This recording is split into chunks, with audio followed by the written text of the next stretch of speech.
Kit Devant. Desenvolvida com base em testes que simulam o uso regular e adequado de uma mala de viagens. Kit Devant. Um estojo especial para transporte de vinhos. Kit Devant. Panificadora 9 de Julho. O sabor da qualidade. Varanda América. Os melhores sabores da vida em um só lugar. Apresentam sua nova promoção. Almoço self-service por apenas R$ 18,90. Pizzas, mussarela, calabresa e toscana, apenas R$ 18,90.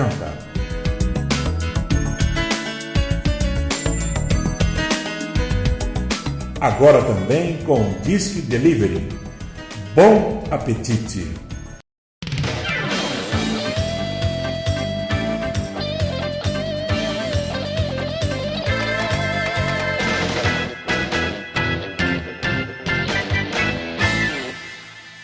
E hoje eu estou aqui com Claudenice Eduardo. Claudenice, mãe de aluno do Instituto Federal aqui de Bragança Paulista. Seja muito bem-vinda. Muito obrigada.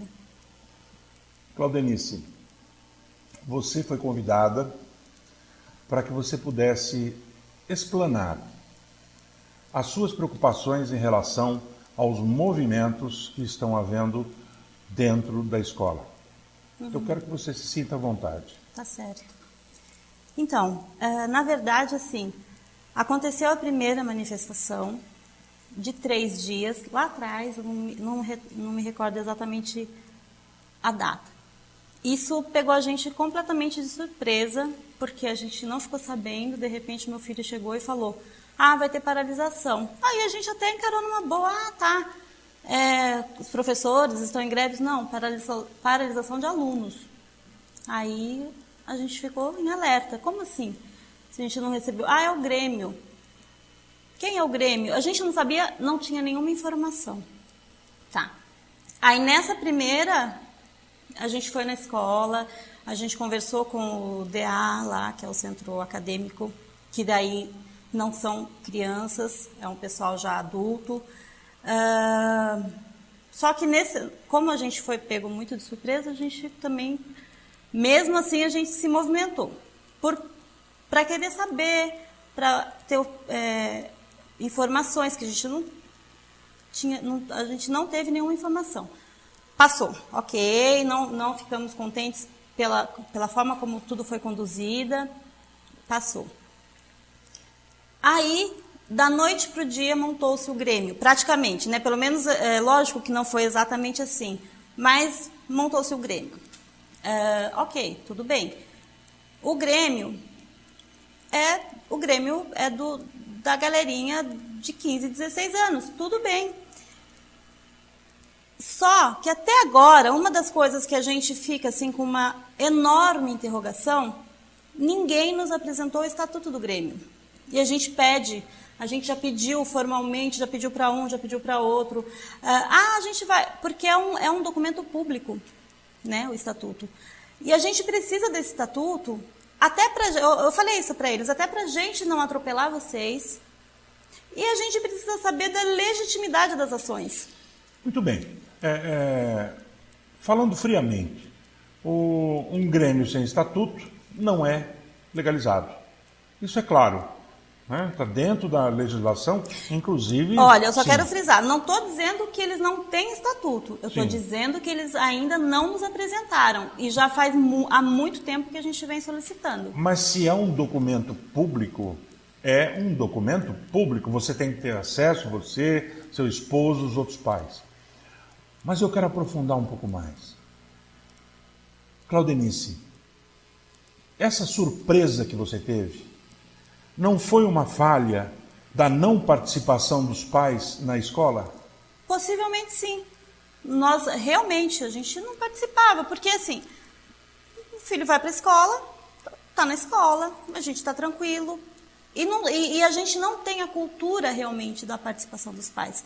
Nessa hora eu faço meia-culpa. A gente realmente, embora desde pequenininho até agora, a gente está, eu e o meu marido, nunca vai só um, a gente dá um jeito de irmos os dois sempre, em todas as reuniões. A gente quer conhecer os professores dele, porém a gente não tinha uma participação mais efetiva.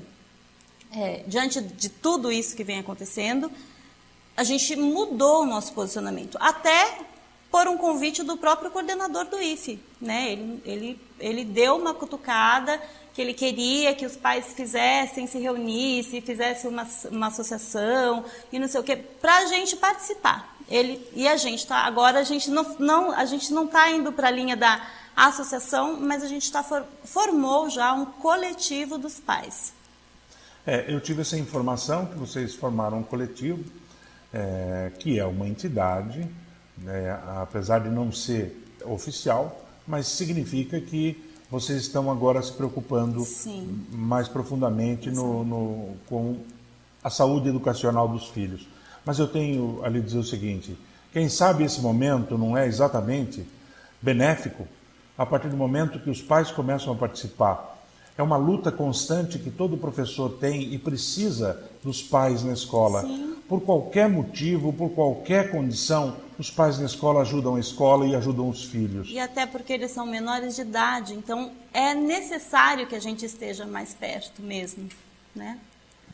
Eu, em conversa com você anteriormente, você me disse uma frase que me calou profundamente. Eu quero que meu filho tenha direito de assistir à aula e não seja impedido, porque a Constituição garante esse direito. Exato. E eu achei que isso é uma coisa importante se falar. Fale a respeito. Então, é assim, a gente é muito cheio de direitos, né? É meu direito, e pouco se fala dos deveres. A gente quer liberdade e pouco se respeita a liberdade do outro. Então, eu cresci ouvindo isso na minha casa e eu tento passar isso para o meu filho. A minha liberdade termina onde a sua começa. Então, isso é básico. Assim como o meu direito, sabe? Eu tenho direito de um monte de coisas. As crianças, os adolescentes também têm direito. E eu não estou aqui tentando desqualificar o movimento deles, não, que é legítimo. Não é isso. Porém, o fato de um grupo ter direito à manifestação, e é legítimo, não quer dizer que o direito dele se sobrepõe sobre o direito do meu filho e de tantos outros alunos. Não é só o meu filho. Porque assim, Mário, o pessoal encara dessa forma. Parece que quando todo mundo automaticamente não adere ao movimento deles, eles acham que estão sendo manipulados na casa. É assim que nos encaram, como se a gente fosse... Eu ouvi isso no Facebook, de um alguma coisa, não sei se é psiquiatra, psicólogo, como se a gente fosse ditadores. Você não vai, você vai. E não é verdade.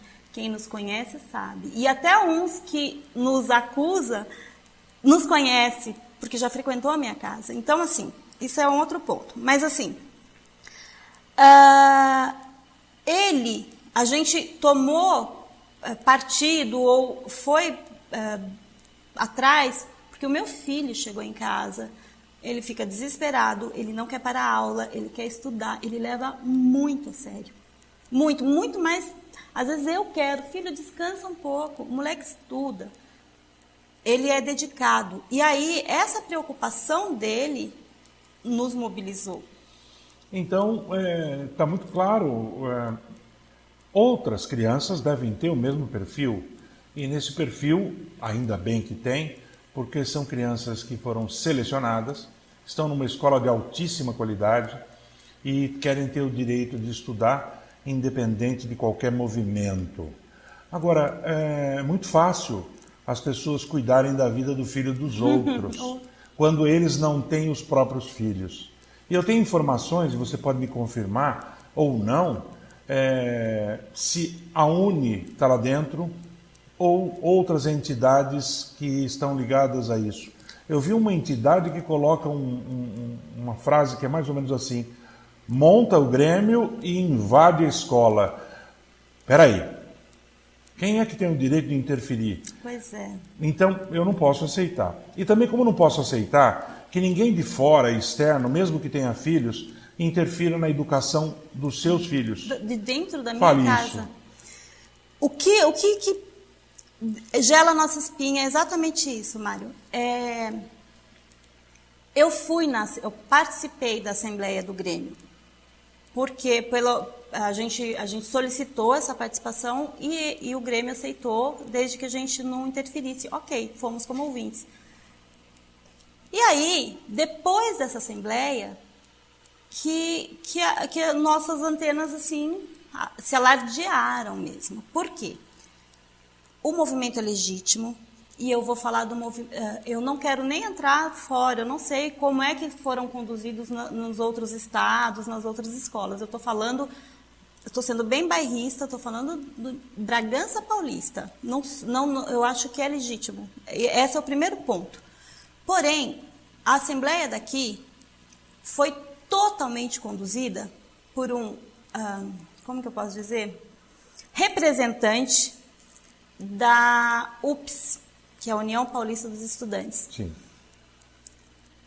O cara não é menor, ele, sei lá, tem 19, 20 anos, é um menino ainda. 22 anos. Ele tem 22? Pois é. Tá, se é um movimento dos alunos, se os alunos não são manipulados e nem manipuláveis, se é uma atitude autônoma que eles querem, por que então eles chamam um cara totalmente já com de fora, ele veio com uma cartilha pronta. Eu faço, talvez até seja leviana de comentar, que eu duvido que esse menino tenha conhecimento da tal da PEC ou MP, até porque ele começava a falar de PEC, daqui a pouco ele já estava falando de coisa da MP e se confundia. Mas você está falando de PEC ou MP? Ah, não, aí ele precisava buscar, nem ele sabia o que ele estava falando. O que dá para observar é que realmente é uma tentativa de lobotomia. Então, eu queria concluir isso porque, assim, eu não quero dizer que os jovens, eles são muito safos, eles têm toda a tecnologia a favor deles. Não é isso. Eu tenho um filho de 16 anos, então eu não estou falando sem conhecimento de causa. Não que eles sejam burros, não é isso. Muito pelo contrário, tanto que estão no Instituto Federal. E nem manipuláveis. Só que por conta da bagagem que eles não têm, bagagem de vida. Não estou querendo subestimar os jovens, mas eles não têm bagagem de vida. Aí eles ficam suscetíveis quando vem uma galera mal intencionada. Porque o menino, eu quero concluir isso, porque o menino, ele só falava, ele veio num tom terrorista e jogava para aquele auditório lá, cheio dos alunos, e ele ficava num discurso terrorista. Ele leu o título, congelamento por 20 anos, só, e ele ficou maquinando na cabeça, é só o que ele falou, e então aí a gente ficou muito preocupado, e isso não é uma tentativa clara de manipulação para que haja uma adesão assim em massa? Claudenice, você está sendo muito sensata e você está tentando cuidar do seu filho como outros pais estão. Eu quero que você fale uma mensagem para o seu filho naquela câmera, okay, objetivamente. Okay. E depois eu finalizo o programa. Tá. Filho, como eu sempre digo para você, na nossa casa, você tem que participar, inteirar dos assuntos, das coisas que estão acontecendo ao seu redor, e principalmente dentro dessa escola neste momento. Participando, você tem voz, você tem que se posicionar, porque senão você deixa que os outros decidam por você. É isso que eu não quero. Muito bom. Eu quero agradecer a sua presença mais uma vez. Eu que agradeço. Espero que você tenha ficado satisfeito em passar essa mensagem do seu filho e filho de tantas mães e tantos pais que se sentem perdidos nessa hora. E é muito importante esclarecer, Mário, porque nós estamos sendo endemonizados, né, por uma parte. E, na verdade, eu não quero desqualificar o movimento de ninguém. Eu só estou aqui pelo meu filho. Muito bem. Eu quero dizer à sociedade bragantina que nunca reage aos grandes problemas. Está na hora de começar a reagir. Pais de alunos do IFE e de outras escolas, participem intensamente das escolas. É o que mais uma escola precisa e um professor deseja. Até o próximo programa.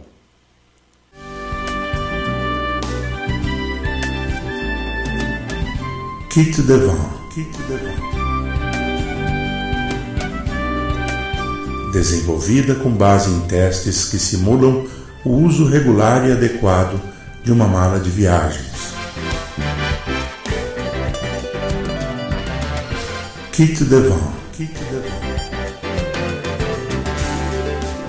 Um estojo especial para transporte de vinhos. Kit Devant.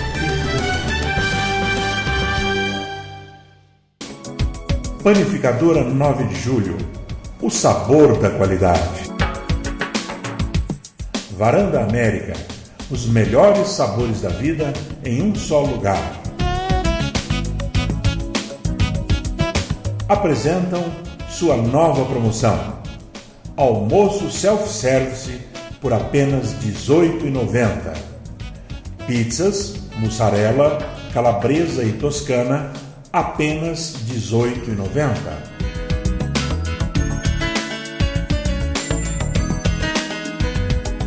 Agora também com Disque Delivery. Bom apetite!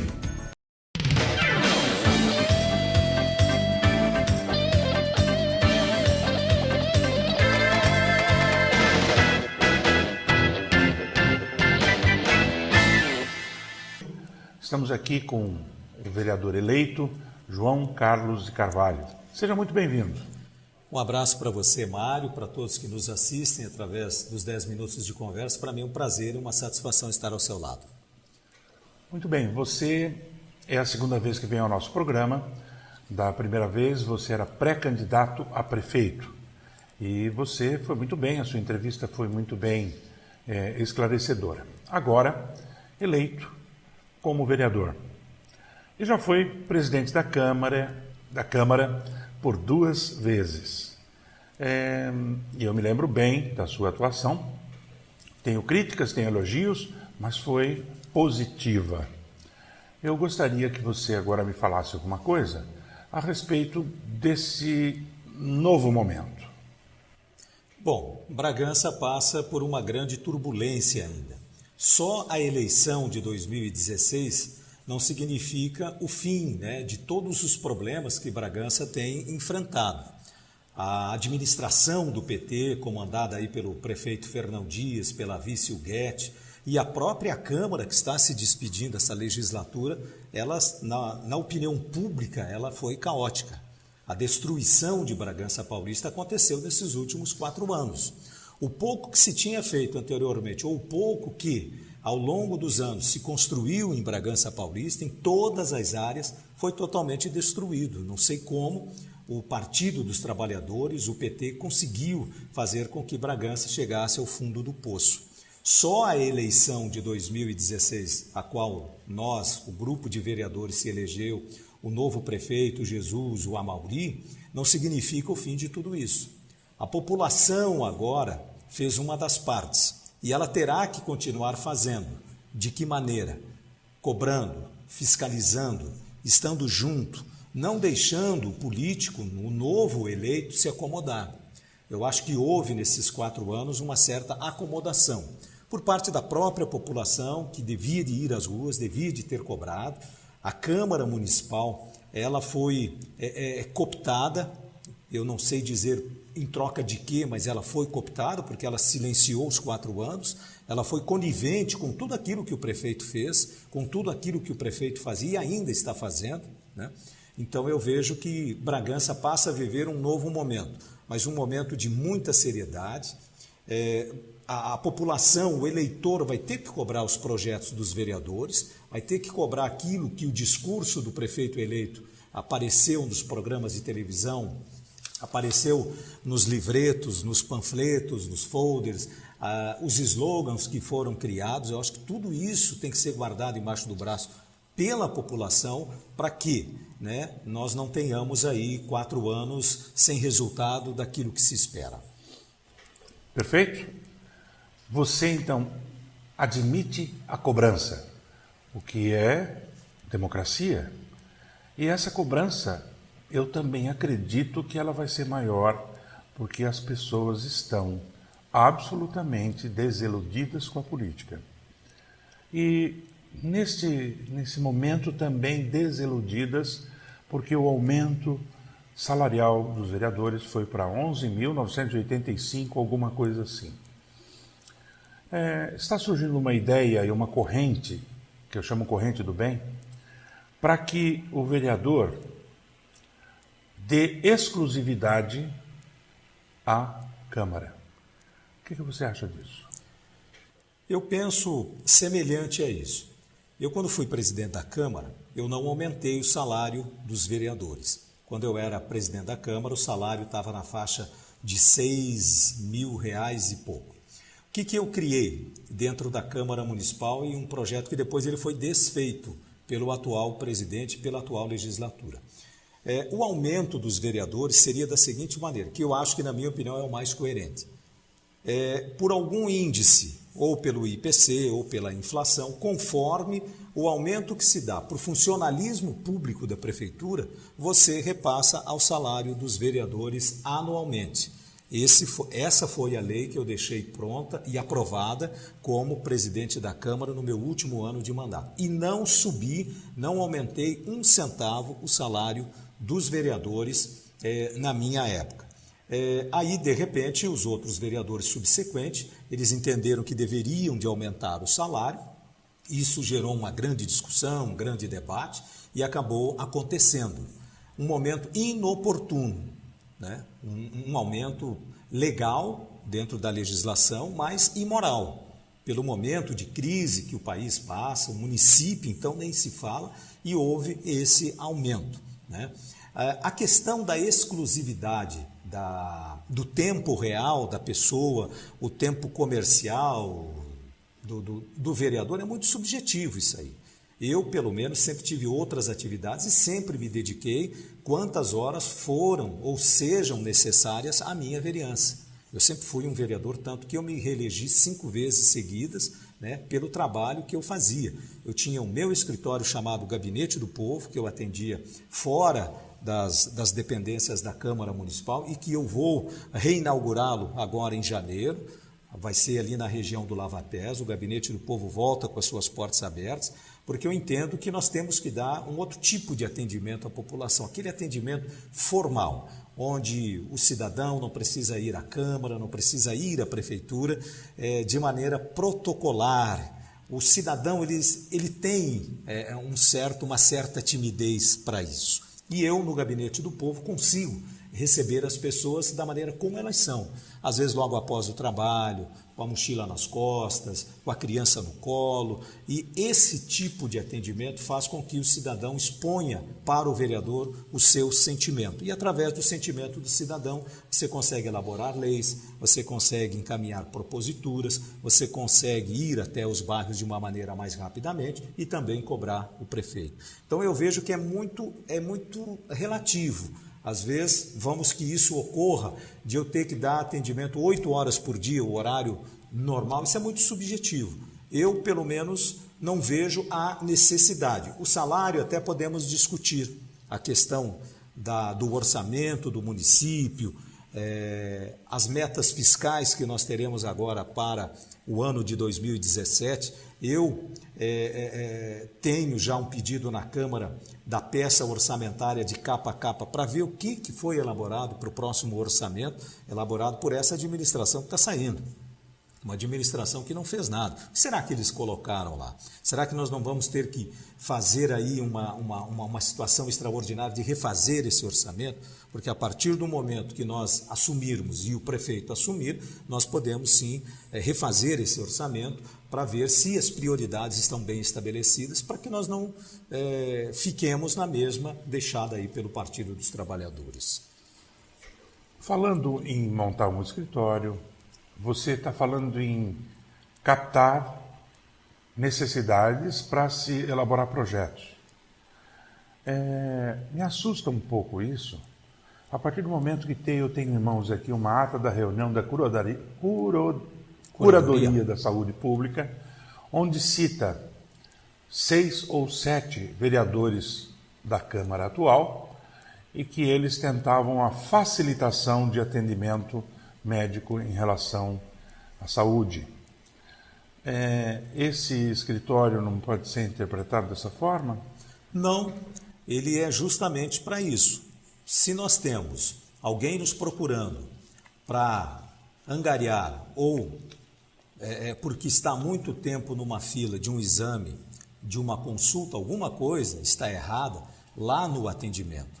E aí o vereador ele tem que cobrar o prefeito. Ele não tem que cobrar. O vereador não cobra secretário. O prefeito cobra o secretário. O vereador cobra o prefeito. E o prefeito que dê jeito. Então isso aí nós não vamos aceitar. Nós não podemos mais aceitar. Isso aí já vem de anos. É a fila do exame, é a fila da consulta, é a fila na creche, é a fila na vaga da escola, correto? É a fila na casa popular. Então, esse tipo vamos supor, eu não sei se seria uma benécia, se seria um favorecimento, mas é o cidadão procurando a porta que está aberta. Ele poderia tranquilamente, assim como muitos fazem, procuram o juiz, a promotoria, melhor dizendo, procuram a promotoria também. A promotoria geralmente dá a sentença favorável ao cidadão. O cidadão, ele procura na hora do desespero a porta que está aberta. Esse tipo de situação eu não colocaria como assistencialismo. Eu colocaria como uma cobrança e o vereador. Ele tem que cobrar o prefeito. A partir do momento que ele começa a cobrar só o secretário e o secretário não toma posição, ele acaba não dando o retorno que o cidadão aguarda. Isso significa que você é completamente contra assistencialismo e clientelismo, é isso? Eu sempre fui contra o assistencialismo, contra o clientelismo. Mas, evidentemente, que você trabalha numa cidade onde há fatos e acontecimentos que, às vezes, não tem o que você fazer a não ser ajudar o próximo. Isso não significa que você está fazendo algo em troca, por exemplo, de voto. Isso aí eu não me encaixo nessa posição. Eu sempre fui um vereador fiscalizador, sempre cobrei, sempre arrumei, no linguajar simples, sempre arrumei confusão. Né, por cobrar secretários, por cobrar chefes de divisão. E eu sempre digo, o prefeito, ele não tem 4.000 funcionários, porque hoje nós temos 4.000 e poucos funcionários. Eu já passei por prefeitos, mas você vê tocar com 4.000 prefeito, ele tem no máximo 15 funcionários, que são os seus secretários. São estes que o prefeito tem que cobrar, para daí haver uma hierarquia, porque senão não precisaria haver esse organograma de funcionamento do poder público. Tem o secretário, chefe de divisão X, chefe de divisão Y, aí vem os encarregados de turma, os subchefes, são estas pessoas hierarquicamente que tem que ser cobrada pelo prefeito. E os vereadores cobram o prefeito para que ele toque a sua administração. Nesse meu mandato, nós vamos trabalhar dessa maneira, árdua, cobrando aquilo que é direito do cidadão e aquilo que tem que ser feito. Quero lhe agradecer a sua presença e a atenção a esse programa. Nós, a partir do ano que vem, vamos cobrar incessantemente as ações, não só dos vereadores, como da prefeitura, de toda a gestão municipal, Coloco essa casa à sua disposição para sempre esclarecer, para também vir trazer aqui os seus erros, assumi-los e pedir a você que faça uma gestão íntegra, honesta e dirigida ao povo. Bragança não pode mais ficar na experiência e ficar nessa situação que está agora. Eu deixo para você os últimos segundos para você se despedir. Tá, a câmera está à sua disposição. Eu quero agradecer o convite, quero agradecer a você, Mário, a todos os que assistem o seu programa de alta repercussão. Quero agradecer à população de Bragança que me dá, mais uma vez, uma oportunidade para ser novamente vereador. Eu tenho certeza que eu vou brigar como eu sempre briguei nos mandatos anteriores, para ser o melhor. Eu sempre, nas minhas atribuições, eu sempre briguei, sempre procurei ser o melhor. Nem sempre você consegue, mas o importante é você estar tentando. Então, meu muito obrigado e vamos estar, sim, à disposição da população a partir do dia 1º de janeiro.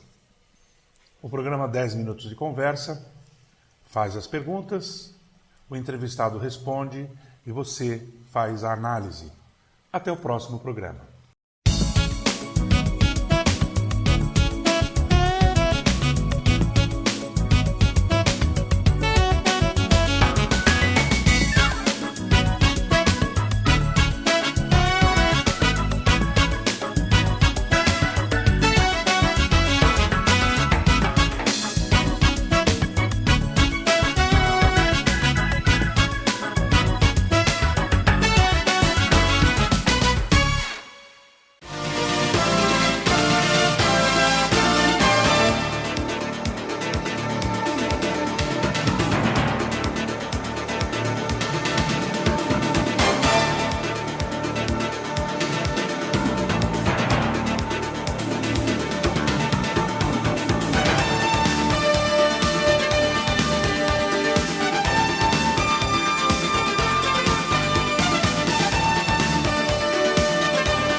A correção do grau de miopia, astigmatismo e hipermetropia, a gente tem um padrão de correção desses graus a partir dos 20 anos. Ou a definição mais correta também é quando a partir dos 20 anos nós notamos que o grau pode estar estabilizado, a gente está indicando a cirurgia. Então, basicamente, ela depende de vários fatores, mas o mais importante, eu acredito, acima dos 20 anos é o mais correto. Um ano com o grau estável, esses são os pacientes que podem começar a pensar em cirurgias.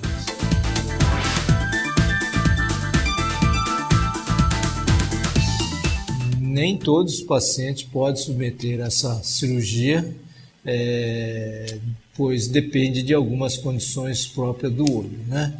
Então, basicamente, se o olho tiver uma doença, basicamente na córnea, nós não podemos operar esse paciente. Então, para isso, é realmente necessário que se faça um bom exame com os aparelhos mais sofisticados, porque hoje a nossa preocupação realmente é procurar os pacientes e descobrir os pacientes que não podem ser operados. Porque esses pacientes que não podem ser operados, se forem operados, vão ter problema no futuro e são problemas muito desagradáveis, né? Que muitas vezes é difícil de correção.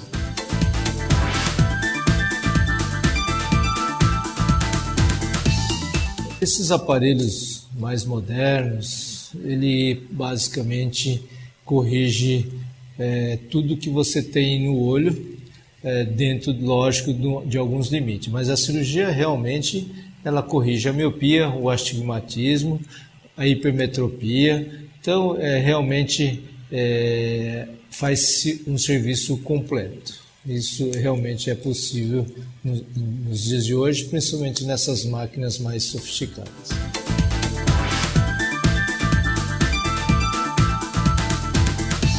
Basicamente, paciente com grau estável, paciente que tem intenção de ficar independente de óculos, de lente de contato. Esses pacientes são os pacientes indicados para cirurgia acima de 20 anos e com grau estável. Basicamente, o que nós sempre gostamos de dizer ao paciente é que o futuro sempre é difícil de prever. Então, o que existe muitas vezes é um marketing enganoso que vai dizer para você que nunca mais vai usar o óculos. Isso não é verdade, né? Isso realmente é um marketing que realmente deve tomar muito cuidado, porque o dia seguinte, o futuro, é muito difícil de prever. O que existe são estatísticas. A estatística, nós que já operamos mais de 20 anos, a maioria absoluta, realmente o grau, quando está estável, realmente a cirurgia fica anos e anos eficiente. Mas se numa fase da vida do paciente, do indivíduo, ocorrer alguma alteração na córnea, alguma outras alterações, o grau pode realmente novamente começar a aumentar e automaticamente nós vamos ter que corrigir. E alguns pacientes ainda podem ser submetidos a nova cirurgia, mas com muita cautela, com muito cuidado, depois de um exame bem minucioso. Mais uma vez, eu volto a dizer, hoje a nossa preocupação é procurar os pacientes que não podem ser submetidos à cirurgia. E para isso, existe já uns aparelhos sofisticados, mas como tudo na vida, sempre existe uma brecha, né? Sempre existe uma brecha que nós podemos dizer, nos dias de hoje, esse é o aparelho mais moderno que detecta que o teu olho provavelmente não vai ter problema, mas sempre deixamos esse mas, por isso que é muito importante esse diálogo com o teu oftalmologista, né? E que sempre o paciente não tenha ilusão, né? Nós não somos fabricante de ilusão, né? O corpo humano ele é muito dinâmico, ele tem que ser raciocinado de uma forma bem dinâmica. O que eu quero dizer com isso é que o futuro realmente nós temos que chegar lá, né? Mas basicamente O mais importante é descobrir o paciente que não pode ser submetido, porque esses vão ter problemas no futuro.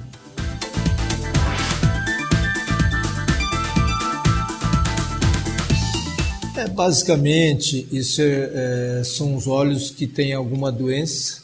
Esses pacientes que nós estamos assim, investindo pesado com a aparelhagem, são pacientes que não podem ser submetidos. É o paciente que tem uma doença basicamente na córnea, tá? É lógico, se tiver alguma alteração no fundo do olho, algumas outras alterações, né?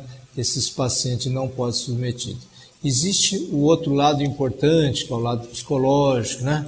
Os pacientes muito ansiosos, os pacientes que têm muita ilusão, né? Os pacientes que não querem assumir o risco, esses também são pacientes com contraindicação de fazer a cirurgia, né? A cirurgia é uma responsabilidade dos dois lados, é do paciente e do médico, é dos dois, né? Então é muito importante você procurar o serviço que você confie. Os aparelhos, você tem que ter uma noção de que aparelho que você está sendo submetido. Nós temos aparelho de 30 anos sendo usados, né? Então, isso tudo você tem o direito de saber, de procurar, saber onde é que estão usando a tecnologia mais recente, né? Isso daí é uma coisa que o paciente tem que procurar, tem que ir atrás.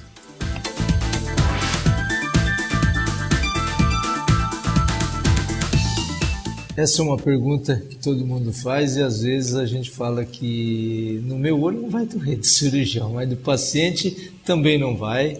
A anestesia hoje é muito eficiente, realmente dificilmente um paciente reclama de dor. Nós sabemos que dor é individual, mas digo para você que a cirurgia é praticamente indolor, e principalmente através dos colírios. O único anestésico que nós usamos é o colírio anestésico.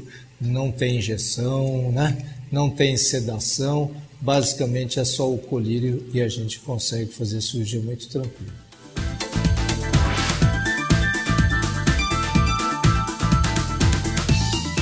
Depende da lente, né? Uma lente dura, né? A lente dura, essa é que exige mais tempo de desuso da lente para poder fazer a cirurgia. É muito importante entender que a lente dura ela vai mudar a superfície da córnea e com isso nós vamos ter o risco de operar um grau errado. Então, basicamente, antes da cirurgia, esse paciente tem que ficar 1 mês sem a lente. E antes de fazer a cirurgia, ele também tem que submeter a uns exames. Também a lente dura exige pelo menos 1 mês de desuso da lente, né? Para que a gente possa fazer um exame muito seguro para que nós não tenhamos o risco de erro. Já a lente gelatinosa, principalmente a descartável, quando está bem adaptada, quando está sob o cuidado do oftalmologista, sob o cuidado do oftalmologista, aí realmente nós podemos pensar em 1 semana, tá? Em alguns casos mais complicado, talvez 2 semanas, 3 semanas. Então cada caso é um caso, mas essa é uma parte muito importante que o paciente tem que ser muito correto com a gente. A gente tem que acreditar que você não usou a lente antes da cirurgia, porque isso pode afetar o desenvolvimento de algumas alterações no futuro por ter usado a lente antes da cirurgia. Então esse é um cuidado muito importante. Mas basicamente uma lente descartável, com orientação do oftalmologista, esse paciente pode ficar tranquilo, em 1 semana resolve. Já a lente que você compra na internet, que você compra em ótica, realmente essas aí você tem que ter um cuidado, porque são lentes que são colocadas sem exames, lentes são colocadas a olho, e que geralmente dá certo, mas ela pode estar muito apertada, provocando uma alteração na córnea. Então, lente de contato que você compra na internet, você tem que avisar o teu oftalmologista, tá? Que você comprou na internet, que você comprou na ótica, sem cuidado do oftalmologista. Esses pacientes automaticamente vão ter que ter um período maior de desuso da lente para poder fazer o exame e automaticamente para fazer a cirurgia. Lembre-se, a cirurgia é a responsabilidade de dois, é do oftalmologista e do paciente, né? Então, essa informação que você traz para nós é muito importante, né? Não queira nos dar informação errada, porque realmente vamos ter consequências desastrosas.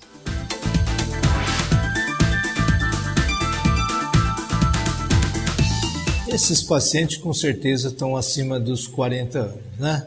Esses pacientes têm que ser muito bem avaliados pelo oftalmologista. Então, em alguns casos, nós podemos fazer a cirurgia sim, a cirurgia refrativa, né? Isso vai depender se ele é míope, se ele é hipermétrope. Então, isso vai depender. Se o paciente já é hipermétrope, né, a hipermetropia, ele já pode fazer uma outra cirurgia que é muito mais vantajosa e é uma cirurgia que tem maior previsibilidade e é uma cirurgia a longo prazo, podemos dizer, quase definitiva. Já a cirurgia do míope, né, nessa fase dos 40, 50 anos, realmente nós podemos fazer a cirurgia, mas com certeza ele vai ter que usar óculos para perto ou vamos ter que fazer algum tipo de acerto, né? Mas não é já aquela cirurgia prazerosa como realmente ocorre antes dos 40. Nós vamos ter que acertar alguma coisa com óculos, vai perder em alguma coisa, vai ganhar em outra, tá? Então já é uma idade que tem que tomar mais cuidado, porque realmente é uma fase que já está precisando de óculos para longe e óculos para perto. Então é momento de sentar com o teu oftalmologista, analisar, ver quais as opções, mas é possível fazer sim, mas com bastante ressalva.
começando um bate-papo com vocês e eu estava pensando em como estabelecer essa conversa com vocês. Na realidade, é de uma forma muito simples e o termo alerta, né? O que seria? Não é cidade alerta, não é nada mídia sensacionalista, não é nada disso. Na realidade, é uma preocupação e como membro do Conselho Brasileiro de Oftalmologia, eu sou sócio do Conselho Brasileiro de Oftalmologia, eu sou oftalmologista, assim como meus colegas aqui na cidade o são, e tenho colegas de excelente nível técnico profissional aqui na cidade e que realmente têm acompanhado todos os problemas que vem enfrentando a profissão médica oftalmológica. Sim, enfrentando sim problemas, onde nós temos aí profissionais inescrupulosos que se titulam médicos oftalmologistas, não têm registro em Conselho Regional de Medicina, não têm título de especialista no Conselho Brasileiro de Oftalmologia, atuam dentro de óticas, oferecendo consultas gratuitas, entre aspas, tá? Oferecendo coisas mágicas para os pacientes, tá? Que por esperteza, hein? Não é que... Veja bem o que acontece. A pessoa é esperta, né? O brasileiro tem mania disso, né? Ah, não, eu vou ganhar consulta de graça lá, então depois eu só pago o óculos. Gente, não existe almoço de graça. Ninguém dá nada de graça para ninguém. Não existe ninguém que faça esse tipo de generosidade social, tá? A não ser o Estado que tem que prover a saúde, onde você vai ao posto de saúde e lá está um médico oftalmologista com título, com prova estabelecida para que ele possa ter entrado naquele concurso. Ou seja, o profissional se forma médico, trabalha, faz residência, se prepara para a sua profissão, tal, aí vem o sujeito, abre uma porta lá no bairro, lá na esquina, divulga em plenos ventos tal que tem consulta de graça com um médico oftalmologista. Chega lá dentro, não é médico oftalmologista, na maioria das vezes é um optometrista que não pode exercer essa profissão. No nosso país ela é proibida, a lei é muito clara, tá? A Constituição é muito clara, tá? Inclusive corre risco esse indivíduo a ser preso. Se for pego em flagrante, tem direito a ser preso, ou seja, é exercício ilegal da profissão. Ou seja, eu vou usar um exemplo bem grosseiro aqui, é a mesma coisa que eu, o esperto aqui, me visto com uma farda da polícia militar, saio por aí armado dizendo que eu sou policial militar. Não sou da corporação, não fui preparado para isso, não estou inscrito, não tenho formação para isso, ou seja, eu não tenho número de registro na Polícia Militar, eu não posso exercer a função de policial e saio por aí dizendo que eu sou policial. Sabe o que vai acontecer comigo? Serei preso imediatamente. É exatamente isso que o sujeito que vai e panfleta pela cidade, põe por aí propagandas, alardeiam propagandas, consultas gratuitas, venham, hoje médico oculista dentro da ótica lá tal, não pode, isso é proibido. Eu estou cansado de ver no consultório pessoas que vão lá, além de prescrição errada de óculos, sem necessidade de usar os óculos, a pessoa sai com a receitinha na mão, ele não tinha indicação, crianças usando óculos que não tinham indicação para isso, com lesões oculares, pessoas que perdem de fazer o diagnóstico de um glaucoma, de uma doença mais grave nos seus olhos, que vão lá para fazer uma revisão achando que vão ser esperta, vão trocar o óculos de graça, né? E aí, dentro dessa esperteza, depois acabam saindo com uma doença ocular muito mais grave. Então eu chamei esse bate-papo de alerta, e na realidade não chega a ser um alerta, é um dever, inclusive, que como médico oftalmologista, com título, com registro no Conselho Brasileiro de Oftalmologia, no CRM, eu tenho que dar esse alerta, porque não podemos mais compactuar com esse tipo de atuação. Optometria no país é proibida por lei. Existe legislação, existe lei, existem equipes de advogados trabalhando para isso, inclusive delegados que eu já presenciei, inclusive dando voz de prisão ao sujeito que se intitula médico, que se intitula profissional da área de oftalmologia, se esconde atrás de uma ótica e fica prescrevendo óculos e vendendo óculos de forma inadequada. Então, eu entendo que está na hora da oftalmologia brasileira, como já vem fazendo, o Conselho Brasileiro de Oftalmologia vem sendo muito combativo a essa prática, tá? Isso que eu estou falando aqui não é uma fala isolada, existe um conselho por trás disso, tá? Vem sendo muito atuante, inclusive, só que, claro, se nós, médicos, oftalmologistas, se nós da população, nós todos somos pessoas, né? É a mesma coisa que falar os políticos somos nós, todos nós somos, né? não tomarmos atitudes e ficar brincando de gato e rato e achar que isso é bacana, o sujeito está lá fazendo a malandragem e a gente faz de conta que não é comigo, não sou eu, né? Não é minha família que está passando por aquilo, né? Que se dane, né? Não é bem assim, não. Assim como qualquer pessoa que se intitular, abrir uma porta, ligar uma maquininha de dente lá e começar a furar dente dos outros lá e se titular dentista, o que vai acontecer com o cara? Vai preso, né? Ou seja, não existe essa história, né?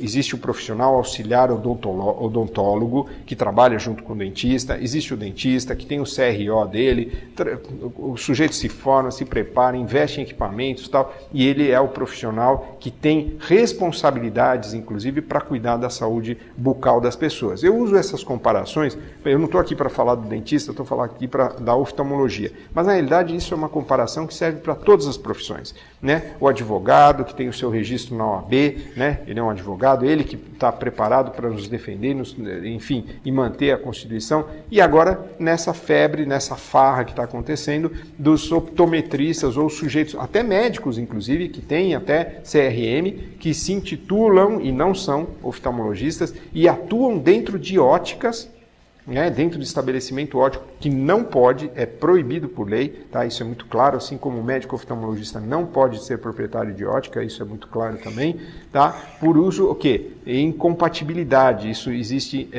você vai ter interesse em ficar prescrevendo óculos? Não pode. Então, fica um alerta a todos nós, para isso serve para mim, como vigilante, como todos nós, sermos vigilantes em relação a isso. E por que eu estou fazendo isso? Porque cada dia mais eu me deparo, assim como os meus colegas oftalmologistas, aqui da cidade ou em toda a região, em qualquer lugar do país, têm se deparado com picaretas que se intitulam médicos oftalmologistas, entram nessas óticas, vendem consultas de graça, porque não é de graça, o sujeito é obrigado a comprar o óculos lá, que muitas vezes nem tem indicação para o uso daquele óculos, tá? E pagam caro por isso, tá? Dizendo que tiveram vantagem, ganharam a consulta de graça.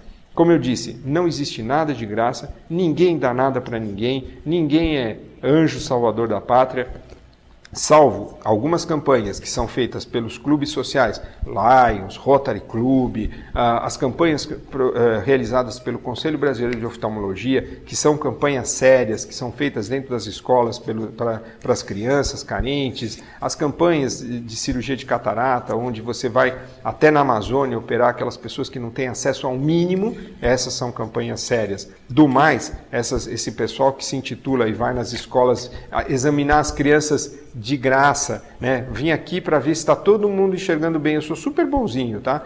É nada, ele está procurando te vender alguma coisa, ele vai te vender alguma coisa que você deve ficar atento. Cuidado com a saúde ocular. E depois não saia falando por aí que a sua visão é a coisa mais importante, né? Ela é realmente mais importante, mas depende de você cuidar e da forma e a seriedade que você faz isso. Porque é muito fácil você chegar e falar assim, eu vou lá, fiz a consulta de graça, eu sou esperto. E depois as consequências vêm lá na frente, né? Então fica aqui um bate-papo no sentido de cuidado, está tendo isso com cada vez mais frequência, infelizmente, mas na contrapartida, o Conselho Brasileiro de Oftalmologia, os médicos oftalmologistas também estão atentos para denunciar isso e, tendo conhecimento, nós vamos realmente denunciar esses indivíduos que se intitulam profissionais da área, não são profissionais da área, tá? E estão lá só para ficar tirando o dinheiro das pessoas que estão ali, até muitas vezes de forma inocente, né, acreditando que realmente alguém vai fazer alguma coisa de graça por elas. Fica aqui um alerta.